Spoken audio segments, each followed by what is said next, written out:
Majority of Gen Z have an unfavorable impression of Israel. And my friends, I think the reason for that is that we're losing the digital war. And we have to figure out a way to win the digital battle.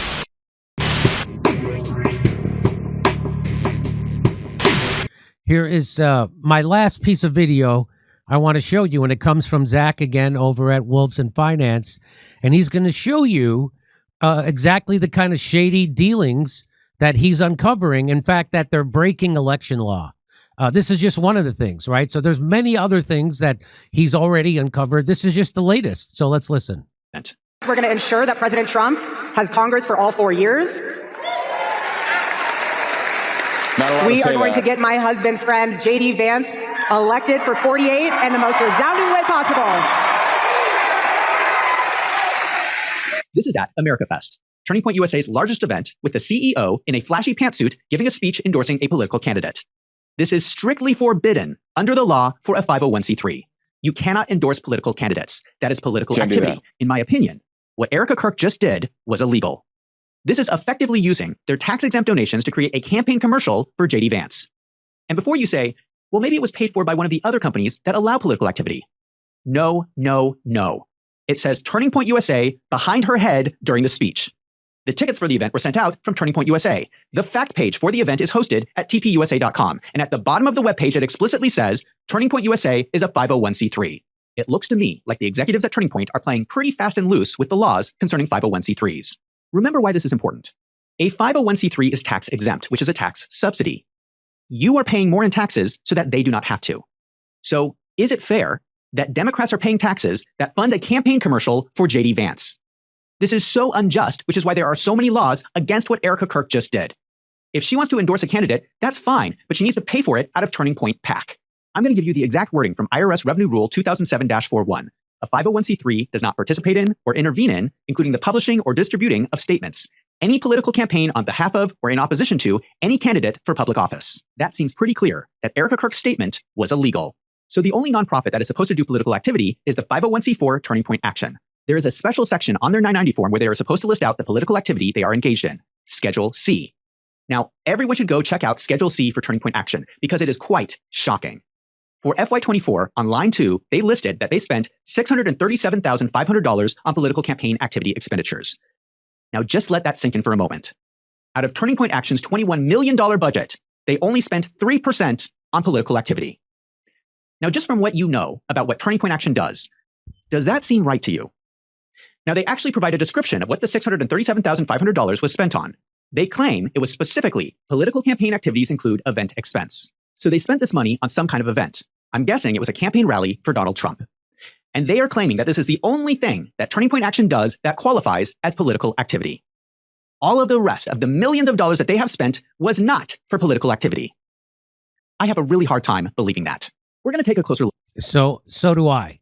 Let me throw it to you, Stu. What do you make of that? It's obvious that they're breaking campaign finance laws, but again, it doesn't matter if you break a law if there's no one in power there to prosecute you, which they seem to have a prosecution shield from the Trump administration. What do you think? Yeah, well, it's criminal. Not only are they defrauding their own donors, but now they're defrauding every American taxpayer while they pretend to be a tax-exempt nonprofit. And they're raking in hundreds of millions of dollars. And you got Tyler Boyer on the screen there too. This guy and his super feed tech and what that whistleblower told me yesterday about, all of this election law, ballot chasing, ballot harvesting, voter intimidation, using that super feed tech to work hand in hand with the Trump administration and with the GOP to steal and manipulate voter data. It's a big deal. That is a critical part of this whole machine, because what have Republicans constantly done? They have whined and bitched and moaned about Democrats doing that exact same thing. And all the while, their favorite little activists here at Turning Point USA have been doing this to the tune of hundreds of millions of dollars to ensure that Miriam Adelson is able to get her shekels worth after she pays $100 million in one election cycle to make sure that Donald Trump is the president to exact Project Esther. If you haven't read that, read that. That's 34 pages. It's the blueprint. It tells you exactly why it is that we're seeing all of this happen on the trajectory and at the scale that we are. Because there has been a very specific initiative that's been laid out. So yeah, not only are they committing fraud against their own donors, but they are against every American taxpayer. It's criminal. They should be going to jail. And the Treasury letter was to say, you're not being investigated for crimes of financial malfeasance. But the Kash Patel narrative is a message to say, you're not going to face accountability or any kind of real criminal justice investigation. We've got your back there too. And the reason why all of these bases systematically are being covered is because at the end of the day, if the truth comes out about what happened to Charlie Kirk, there's a lot more people than I believe just Erica going to prison. There's a lot more people than just Brian Harpole or, some of these people that are committing financial crimes, some of these people dealing with these shadowy, strange relationships with Romanian or Eastern European orphanages. I think that this is probably one of the most unprecedented cover-ups because it goes all the way to the top. And I think that you would see in a just world where courts are actually participating in the examination of evidence and real juries are presented and law enforcement is tasked with doing their job, and they all actually do it in a morally upright way and in accordance with the law, scrupulously adhering to all of the procedures, these people would all be going to prison. Every one of them. I believe that Donald Trump would be in prison for a lot of things. This is coming from a guy who, I loved Donald Trump. I did. I was a huge supporter in 2015. I bought it hook, line, and sinker. I thought that this guy was going to be the human hand grenade that was thrown into the system. But in retrospect, you can see this was the message. They use it to manipulate.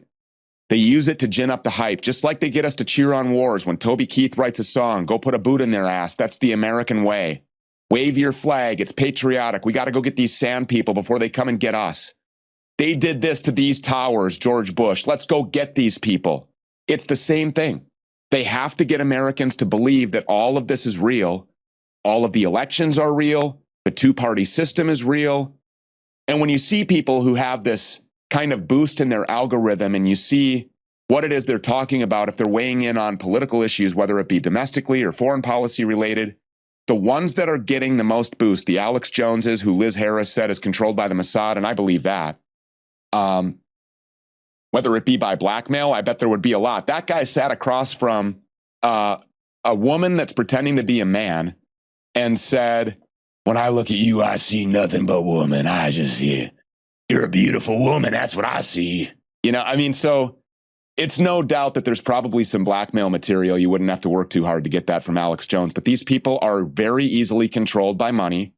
And when that machine realized, when Donald Trump won in 2016, largely by demonizing the media, there was a mass exodus. People didn't pay attention to the things that the Fox News Channel or CNN or any of these major cable broadcast news networks were saying anymore. They went to the information superhighway. They went to places like Rumble. They went to your show on YouTube. They found me on Twitter. They went, to Instagram. They found Candace Owens. They're getting real information. And the beast saw that. They already had a machine in place to subvert and to circumvent any kind of criticism, and that was Turning Point USA. And by using censorship to shield out everybody else, all they have to do is just deny, deny, deny. These people are the ones that are responsible for investigating themselves. Are they going to do that? No. It's like asking if Congress people are going to vote for term limits. Yeah, I'm not going to work myself out of a job. These people are the criminals. Well, what are they doing investigating criminals? It's just it's a situation that is really dire. But, God willing, and all glory to God, people are waking up. And I see this happening. I see it happening quickly. And I think that there is a breaking point. And I think that the breaking point is going to be in the Epstein Files Transparency Act. I saw that you had Thomas Massey on the other day talking about that. I think that that is kind of really going to be the straw, because no matter where you align ideologically, politically, this is the hill that everybody can die on. You don't touch our kids. And when 8.5 billion people worldwide, or 350 million in this country, realize who's implicated in those files and on those tapes and what they're doing to those innocent children, I don't think there's going to be a safe place for these people to hide. So, and I think that's coming. I think that there's enough pressure. I think that there is enough global knowledge that these things exist and that they are real. And I think that the message here also needs to be that whether Epstein is dead or living very much alive and partying it up with Tupac on some island, or maybe he's just in Israel just living. with Tom Alexandrovich and the rest of these people. I think that people should probably understand that there are a lot more than just Jeffrey Epstein. These operatives are currently working right now all over the place to keep this to feed the beast, to keep this power alive, to keep this blackmail, to keep this control happening. And I think the straw that breaks the camel's back is what these people are doing to kids. I think that crosses all political lines. I think that it crosses all race lines, all faith, spiritual, religious lines. I think that pretty much everybody, except for the people that are hurting children, are going to have a really big problem with that. So I think that's coming, and I pray that that's the linchpin. Stu Peters, I appreciate you making time for our show. Thanks for your insight. Everybody check out Stu Peters' show. Are you back on YouTube? I know you're on Rumble. I'm on Rumble. I'm on X. You can find me there, the Stu Peters Network, or just at Real Stu Peters on X, Twitter, whatever. And then on Spotify and Apple Podcasts, just search SPN Live, as in Stu Peters Network. Okay. SPN Live. And so we're there. We're on Spotify and Apple Podcasts. Thank you, Jimmy. I appreciate you having me. All right. I've been excited about coming on. Oh, it's great. It's great to have you. I appreciate it. Your wealth of information. Hey, let me ask you about that book that you have in front of you. It says it's really fun to be white. What is it? It's really fun to be white. Yeah. So never thought, it was never on my bingo card that I would be a published author, but you can find this on Amazon. It's really fun to be white. When you go into these public schools and you look at the bookshelves, you can find all kinds of things that talk about how great it is to be a little black boy or a little Jewish girl, or anything. You would be hard pressed. I think it's impossible actually to find a children's book specifically for white children that tells them about their history and about their culture. It's 48 pages long. I'm really proud of the illustrations in here. It's just a book that properly represents my people, and it tells white children that they have value, because it's my opinion that in this war on whites and this anti-white agenda that our children, unfortunately, have bore the brunt of that. And so this was just a little relief. If you have little important white children in your life, order a copy for every one of them. I've always said, Stu, it's tough being white. It is. It's a constant uphill battle. It's like, trying to climb the side of a building and get up on top of it with a rifle or something. It's nearly impossible. When is Whitey going to get his day? When can I just get a win? When can Whitey get a win? Just give me one win. So here we are. It's a micro win, but here it is.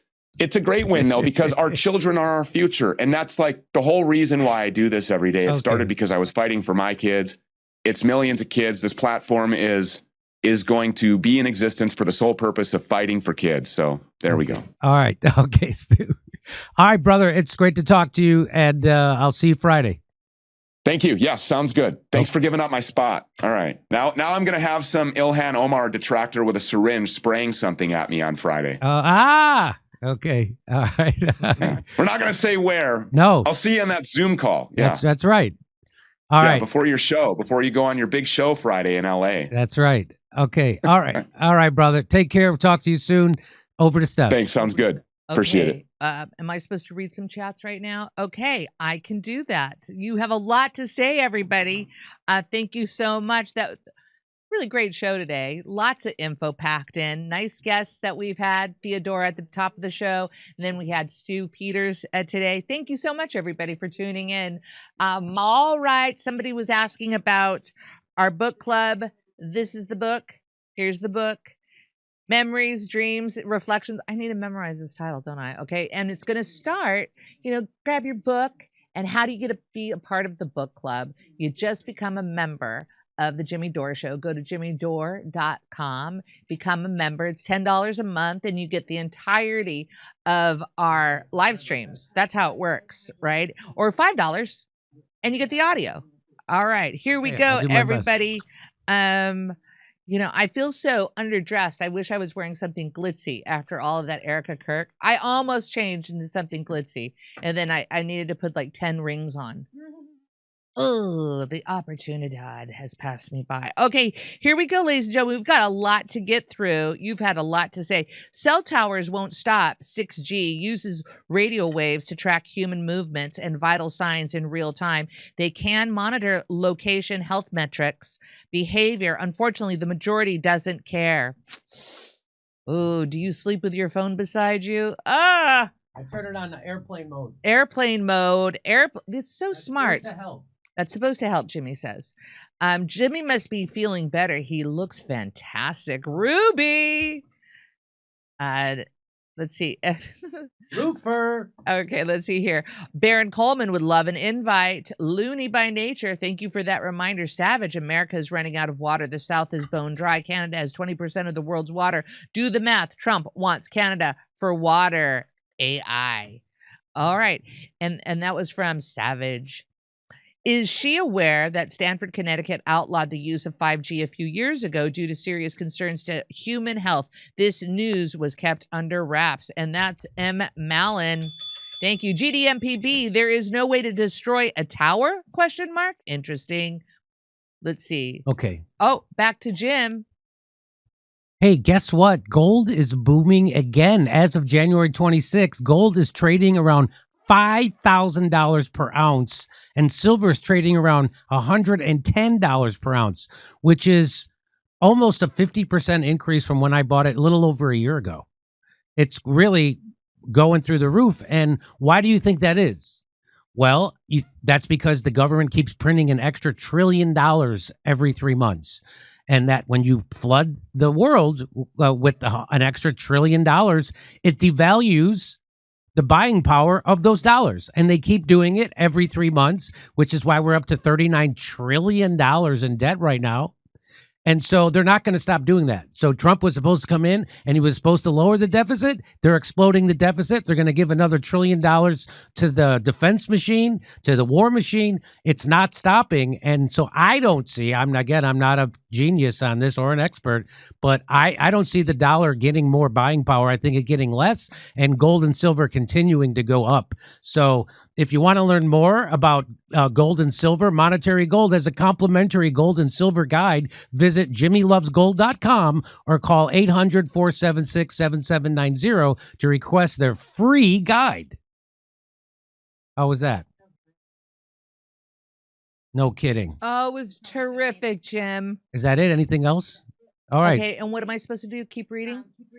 Okay, I will keep reading. I'm going to do that. All right, here we go. U.S. Army and CIA are the biggest human trafficking and sex slavery organizations on Earth. That's from Fuff Lunds 531. Boy, is that depressing or what? Pastor Greg Laurie on the new TPUSA tour this year, Jimmy Dore. Look him up. Well, we tried to cover that, and YouTube demonetized it. So we did a whole segment on that. Thanks for asking about TPU, Greg Laurie on tour. They demonetized it, and so I'm going to have to redo that segment in a way that somehow it doesn't get demonetized. But yeah, it's out there. I think it might even be up on Rumble. Yeah, so that's probably up on Rumble, that video we already did about Erica Kirk and her Romanian orphanage background and her mixing with the military to do so, and all the accusations against Greg Laurie about trafficking and PDF filing. Okay. All right. Erica Kirk is a death cult operative. Prove me wrong. 68. Bam, bam. Nice handle there, muchacho. IMO Kabbalists, Talmudists are Sabbateans, not Joharists. I'll test it out by being anti-Sabbatean and see if that gets me labeled anti-Semitic, Brad Gilbert. There were a lot of big words in there. I hope I pronounced them right. Very tricky. Keep them down to 2 syllables, please. I made a criminal complaint to Arizona Attorney General Chris Mays for violating the Johnson Amendment. Nonprofits are not to engage in political activity. We'll know she's bought when she does nothing. Okay, and that's for you, Harley Fox. Bam. All right, moving forward. Do I do anything yet? Okay, ladies and gentlemen, do you know what time it is? Are you excited as much as I am, huh? It's time to rumble. It's time to rumble, huh? Ladies and gentlemen, I just put the link up. Hold on, here we go. I'm pinning the link right now. Can you feel it? I just pinned it, huh? I will see you over at Rumble, and I'll read more of your super chats and Rumble rants. Wow. See you there.